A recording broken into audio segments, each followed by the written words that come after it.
ഇന്ത്യയിൽ അഴിമതി മുക്തമായ ഒരു കേന്ദ്ര ഭരണം ഉണ്ടാകുമോ എന്ന് ചോദിച്ചിരുന്ന ആളുകൾക്ക് അത്ഭുതകരമെന്ന് പറയട്ടെ, കഴിഞ്ഞ 10 വർഷത്തിനിടയിൽ ഒരു നയ പൈസയുടെ അഴിമതി ഇല്ലാതെ നരേന്ദ്രമോദി സർക്കാർ ഈ രാജ്യത്തെ ലോകത്തിന് മുമ്പിൽ അതിന്റെ പ്രതിച്ഛായ ഹിമവാനോളം ഉയർത്തി. രാജ്യം കുതിക്കുകയാണ്. എല്ലാ മേഖലകളിലും അത്ഭുതകരമായിട്ടുള്ള മാറ്റങ്ങൾ ഉണ്ടാവുന്നു. നിർഭാഗ്യവശാൽ അനന്തമായ സാധ്യതകളുള്ള കേരളം കിതയ്ക്കുകയാണ്. ലക്ഷക്കണക്കിന് അഭ്യസ്തവിദ്യരായ ചെറുപ്പക്കാരുള്ള കേരളം ഒരിഞ്ച് പോലും മുന്നോട്ട് പോവാനാകാതെ കിതയ്ക്കുകയാണ്. തൊഴിലവസരങ്ങളില്ല, സംരംഭങ്ങൾ വർദ്ധിക്കുന്നില്ല, വികസന പ്രവർത്തനങ്ങൾ നടക്കുന്നില്ല, ഭരണസ്തംഭനമാണ്, സർവമേഖലയിലും അഴിമതിയാണ്. സർക്കാർ ഓരോ ഫയൽ തുറക്കുമ്പോഴും അതിൽ നിന്ന് മുഖ്യമന്ത്രിക്കും മരുമകനും സഹമന്ത്രിമാർക്കും എത്ര കോടി രൂപയുടെ കമ്മീഷൻ കിട്ടുമെന്ന് മാത്രമാണ് ഈ സർക്കാരിലുള്ളവരുടെ ആലോചന. ഒരു ഫയൽ, ഓരോ ഫയലും ഒരു ജീവിതമാണെന്ന് മുഖ്യമന്ത്രി പറഞ്ഞു.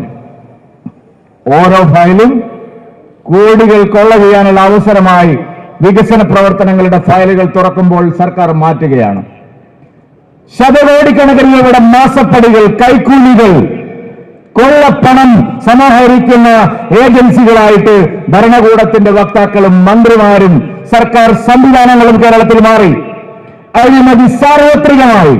സഹകരണ സ്ഥാപനങ്ങൾ മുതൽ തദ്ദേശ സ്ഥാപനങ്ങൾ മുതൽ സെക്രട്ടേറിയറ്റ് വരെ അഴിമതിക്കാരുടെ കൂടാരമായി കഴിഞ്ഞ 8 വർഷത്തിനിടയിൽ നാം കണ്ട കാഴ്ചകളെല്ലാം UDF ഗവൺമെന്റിന്റെ അഴിമതികൾ കണ്ടും മടുത്ത കേരളത്തിന് അഴിമതിരഹിതമായ ഭരണം വാഗ്ദാനം ചെയ്ത് അധികാരത്തിൽ വന്ന, എല്ലാം ശരിയാക്കി തരാം, LDFന്റെ ഉറപ്പ് എന്നൊക്കെ പറഞ്ഞ അധികാരത്തിൽ വന്നവർ UDF ചെയ്തതിനേക്കാൾ കൊടിയ തിന്മകൾ കേരളത്തിൽ ഓരോ ദിവസവും നടത്തിക്കൊണ്ടിരിക്കുകയാണ്.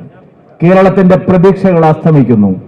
ഇത്രയധികം അഭ്യസ്തവിദ്യരുണ്ടായിട്ടും, ഇത്രയധികം പ്രവാസികൾ അന്യരാജ്യത്ത് പോയി കഷ്ടപ്പെടുത്ത് തൊഴിലെടുത്ത് ഇവിടുത്തെ ബാങ്കുകൾ നിക്ഷേപിച്ചിട്ടും നമ്മുടെ നാട്ടിൽ ഒരു നയ പൈസയുടെ നിക്ഷേപം ഉണ്ടാകുന്നില്ല. ഒരു സംരംഭം ഇവിടെ ആരംഭിക്കാൻ കഴിയുന്നില്ല. ഒരു വ്യവസായം ഇവിടെ തുടങ്ങാൻ കഴിയുന്നില്ല. തുടങ്ങുന്നവർക്കത് ആത്മഹത്യയുടെ ഗതികേടിലാണ് വരുന്നത്.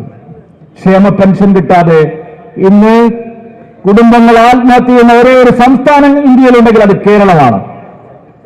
നെൽകർഷകനും നാളികേര കർഷകനും കേന്ദ്രം കൊടുക്കുന്ന തുക കർഷകരുടെ നേരിട്ടുള്ള കൈകളിൽ എത്തിക്കാത്തതിന്റെ പേരിൽ നെൽകർഷകരും നാളികേര കർഷകരും ക്ഷീര കർഷകരും ഇന്ന് എവിടെയെങ്കിലും ആത്മഹത്യ ചെയ്യുന്നുണ്ടെങ്കിൽ പ്രിയപ്പെട്ടവരെ, അത് നമ്മുടെ ഈ കേരളത്തിൽ മാത്രമാണ്.